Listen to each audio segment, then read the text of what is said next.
14 tahun yang lalu, di lokasi ini saya tinggal. Nama saya Ferdinand Tomihale, biasa dipanggil Tommy. Saya orang Atambua.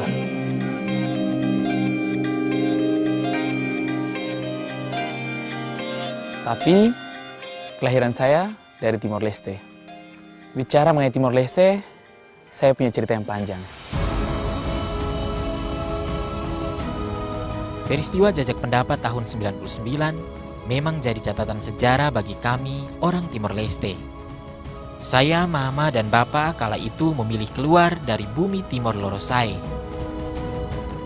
Kami adalah orang yang terakhir keluar dari negara tersebut. Karena pada saat itu peluru mulai menyebar kemana-mana. Dan situ perasaan yang takut ada, cemas ada, takutnya ntar kita ditembak atau apa. Karena tetangga-tetangga kami waktu itu ada yang sampai dibunuh.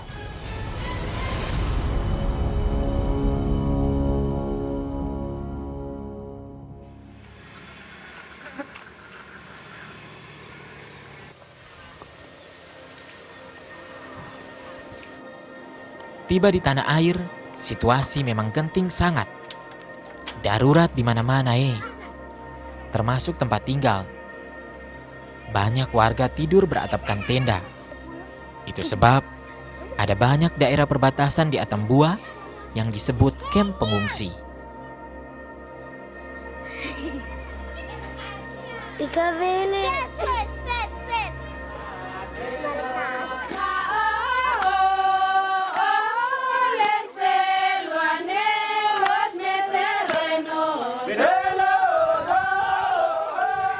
Desa Manleten adalah salah satunya.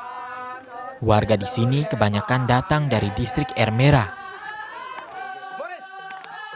Distrik itu adalah sebutan untuk menunjukkan provinsi di Timor Leste sana. Kami tiba sebagai pengungsi memang, tapi tidak dengan tangan kosong. Kami pun kemampuan atau skill untuk bertahan hidup, bertani, beternak atau berkebun misalnya.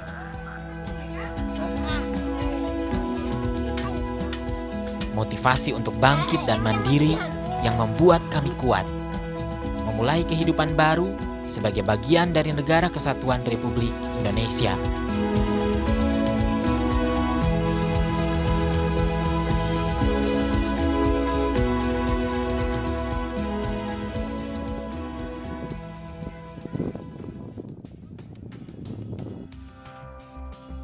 Halo Medan, kita laporkan ke saya. Yuda Merah Putih. Solo Bandung, Yuda Merah Putih. Hampir semua wilayah Kabupaten Belu berbatasan dengan Republik Demokrasi Timor Leste atau biasa disingkat RDTL.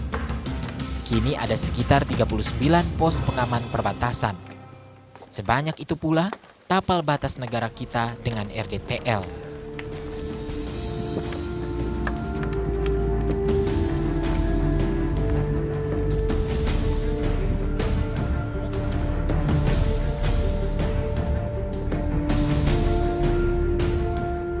Para tentara pengaman perbatasan inilah yang pung tugas. 24 jam mereka dedikasikan untuk selalu siaga menjaga patok-patok perbatasan.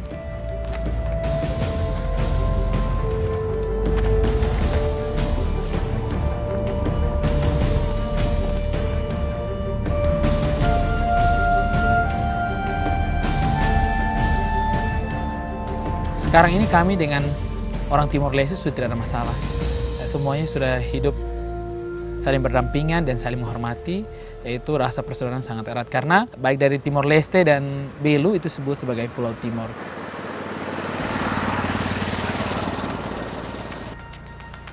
Kini sudah tidak ada lagi kondisi darurat.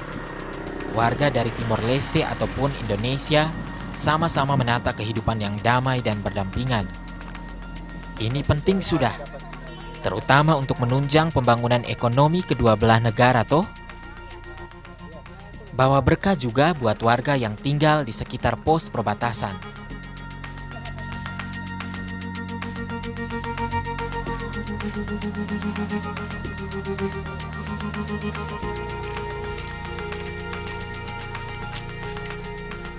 Setiap hari, auto travel dari Timor Leste mulai tiba di Mota Ain pukul 11 siang. Saat itu pula, perbatasan mulai ramai.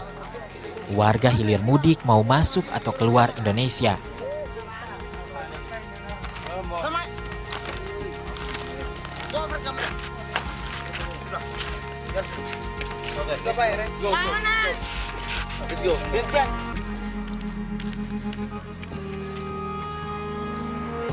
Di Kabupaten Belu, memang ada 2 jalur ramai yang menjadi pos lintas batas.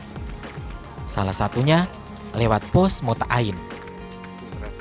Oleh karena itu, kalau mau pakai oto ke Timor Leste, ya lewat sini sudah. Keluar masuk negara harus urus izin-izin dulu toh. Baik urus visa, urus cukai, dan lapor tentara perbatasan. Mota Ain jadi pos yang melayani perizinan secara terpadu. Saya jamin, urus izin di pos ini tidak dikasih sulit. Kadang-kadang, ada pula perlakuan khusus yang petugas berikan pada warga yang tinggal di wilayah sini toh. Mereka biasa kasih toleransi bagi warga yang akan beraktivitas di dekat pos. Jadi tidak perlu urus izin. Asalkan jaraknya 3 km dari area pos perbatasan dan kembali dalam waktu 1 kali 24 jam sah.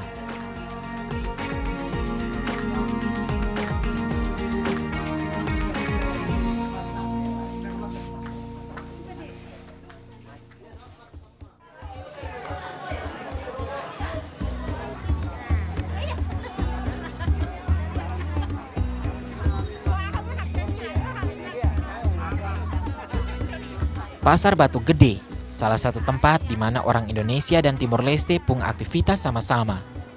Jaraknya hanya 3 km sah dari Mota Ain. Pasar yang hanya digelar hari Kamis, berada di distrik Liquisa, Republik Demokrasi Timor Leste.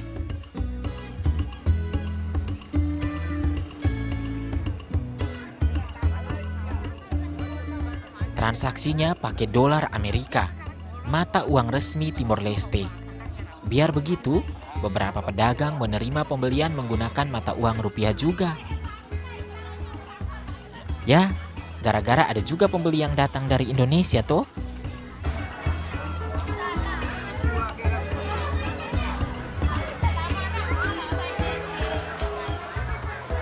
Tidak sulit pula berkomunikasi, karena mengerti juga mereka kita pung bahasa. Ada cerita toh, kalau bahasa Indonesia pun julukan bahasa bisnis di sini. Katanya itu pun sebab transaksi jual beli yang kerap pakai bahasa Indonesia.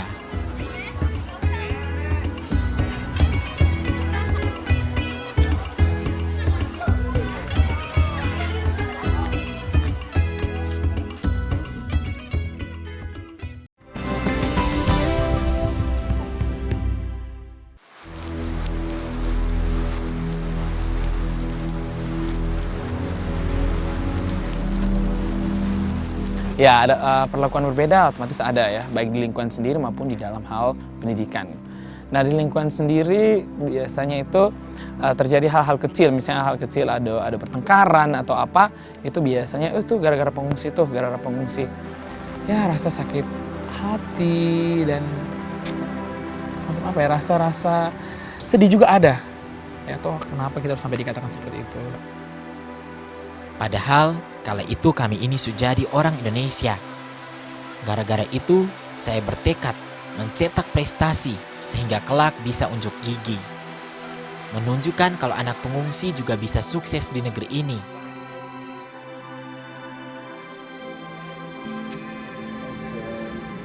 ...98,2 FM, this is your favorite hit station Atambua. Balik lagi bersama kami berdua. Saya Ian Hamka. Dan saya Tommy Ferdinand, tentunya 100% Indonesia.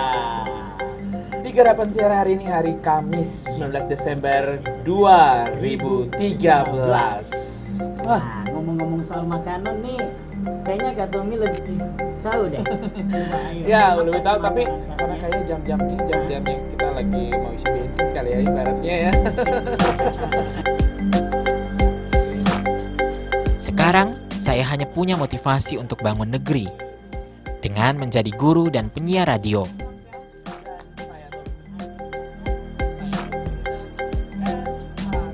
Ya, lewat siaran radio, saya ingin menunjukkan kepada semua orang bahwa ternyata orang Timur itu tidak seburuk seperti apa yang mereka pikirkan.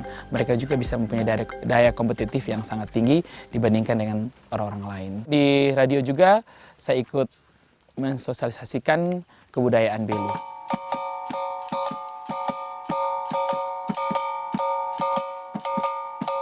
Selamat datang ya kakak di Kabupaten Belu, tempat di mana bahasa Tetun menjadi bahasa daerah yang sehari-hari kami pakai toh. Belu sendiri dalam bahasa Tetun pun arti sahabat. Ini jadi filosofi. Kenapa orang Atambua suka dibilang ramah dan terbuka? Karena kami anggap semua warga sebagai sahabat, baik pendatang ataupun pribumi. Karakter seperti ini yang tidak pernah berubah sedikit pun sejak zaman nenek moyang. Oleh karena itu tiap sahabat tiba, maka sambutan pun diberikan. Kalau mau menyambut tamu, ada berbagai cara. Salah satunya dengan gelaran orkes suling bambu.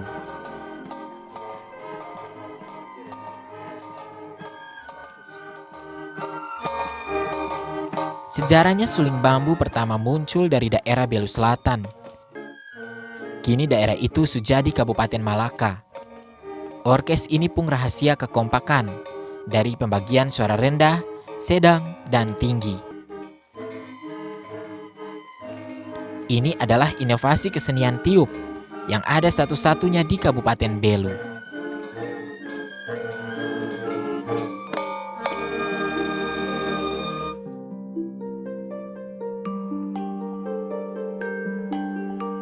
Dari sekian banyak suku di negara kita, saya yakin keanekaragamannya itu diperkaya oleh keberadaan suku Melus asal dari Kabupaten Belu, tanah yang kini saya banggakan.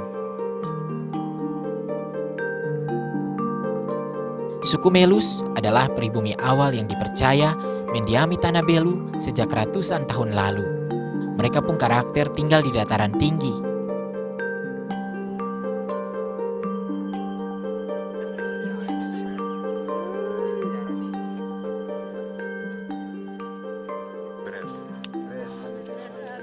Salah satu hasil bumi yang terkenal dari orang Melus sampai sekarang adalah kemiri. Di sini panen kemiri ada sepanjang tahun. Bagi orang Melus, kemiri ini pun manfaat banyak sebagai bahan obat ataupun penerangan. Gampang itu kalau mau kasih pecah kemiri. Tinggal gutu sah, hehehe, dibanting maksud saya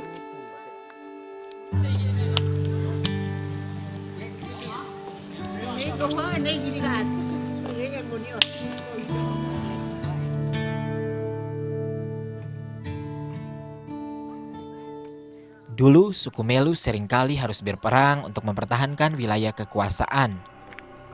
Karena itulah mereka memilih tempat yang tinggi untuk dijadikan pemukiman. Bapak kepala adat cerita, tempat tinggi jadi lokasi yang cocok sudah untuk mendirikan benteng. Maksudnya untuk pantau musuh begitu.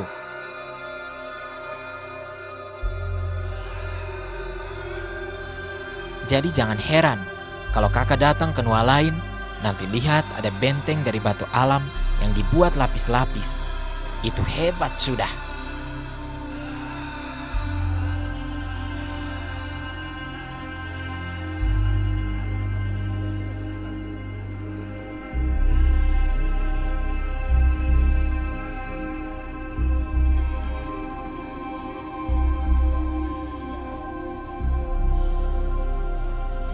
Kini keberadaan suku Melus menyebar ke penjuru Kabupaten Belu. Tapi kalau mau tahu sejarahnya, ya harus di sini sah.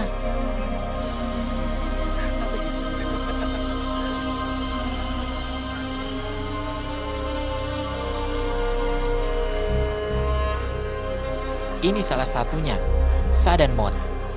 Lokasi pertemuan raja dan staf-stafnya ini dianggap tempat suci dan keramat memang. Dong bilang tempat pamali. Sejarahnya, di tempat inilah dulu kepala musuh dipersembahkan dalam satu sajian adat.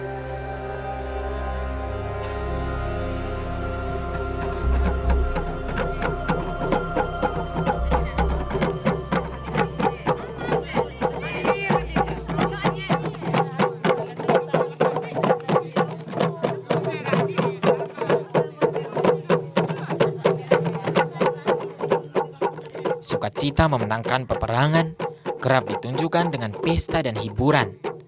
Khasnya yaitu tari likurai.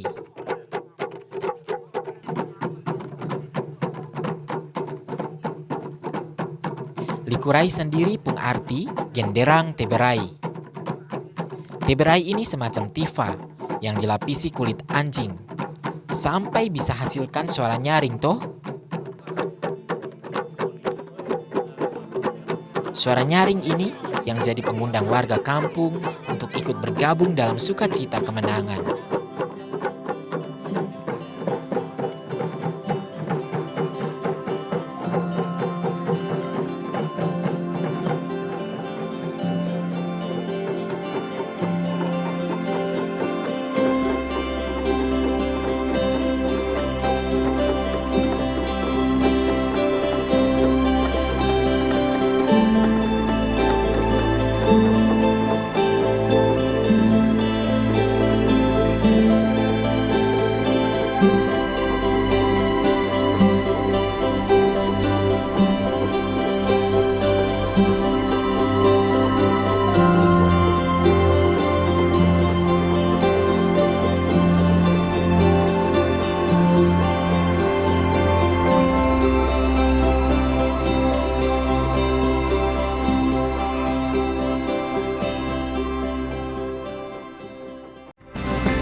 Hingga tahun 2013, Kabupaten Belu termasuk dalam 10 kawasan di Indonesia yang jadi pusat kawasan pertumbuhan strategis perbatasan.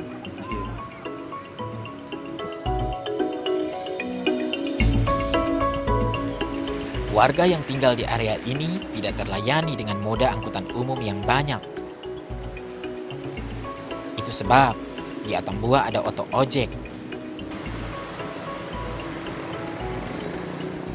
Mobil pickup ini sistemnya mirip taksi kalau di kota besar sana Tinggal bilang kemana dan nego harga, jalan sudah.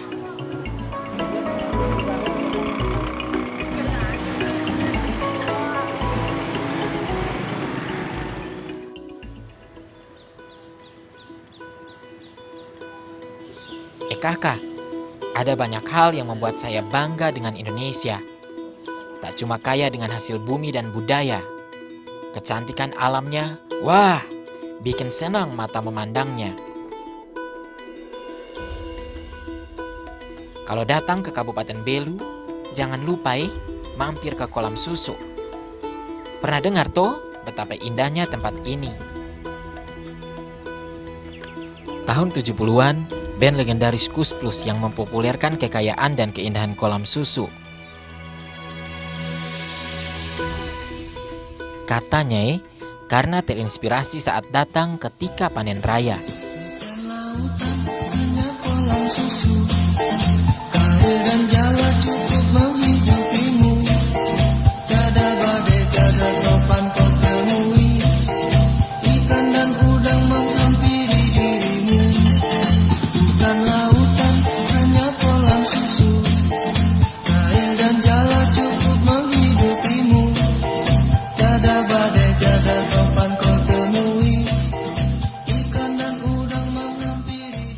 Kalau waktu dulu masih liburan, masih kecil ya, biasanya mama, kadang-kadang kalau kita lagi malas, udah keluar ke daerah lain, kita biasa ke Belu. Nah itu kita, karena kebetulan ada keluarga di Kolam Susuk, dulu kan kendaraan belum bisa masuk nih ke daerah Kolam Suci, kita turunnya di pas trotoar jalan, baru kita jalan kaki masuk ke sana, lalu kita melewati tambak-tambak di masyarakat sekitar. Dan memang seru banget karena sambil jalan kita bisa melihat ikan-ikan yang menari dalam tambak tersebut gitu.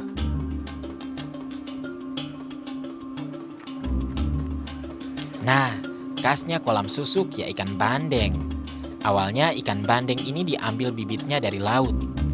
Karena cocok dikembangkan di kolam susuk yang airnya payau, sampai sekarang sudah kolam susuk jadi tempat pengembangbiakan ikan bandeng.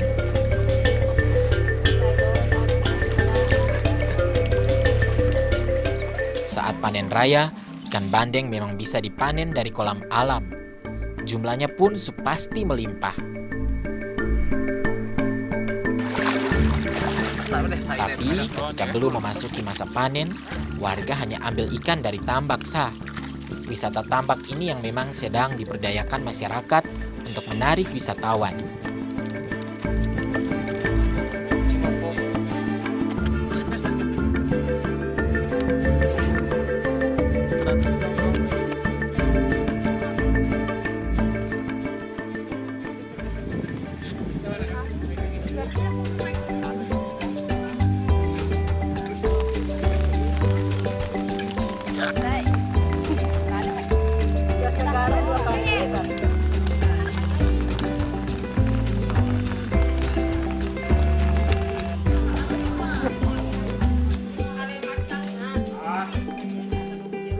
Bagi saya, suasana ramai seperti ini yang tidak pernah terlupa. Kombinasi keindahan, kekayaan alam, dan kehangatan keluarga, itu sudah.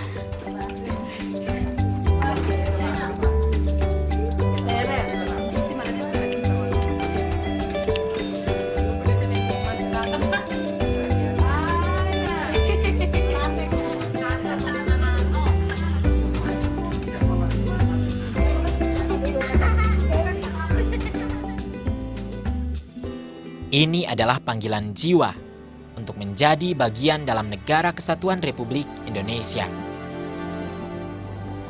Ikut mencintai dan menjaga semua kekayaan alam budaya di dalamnya. Tanah sahabat yang punya sejuta kebaikan dan keramahan pada siapapun yang mendatanginya. Saya orang Atambua dan saya bangga menjadi orang Atambua.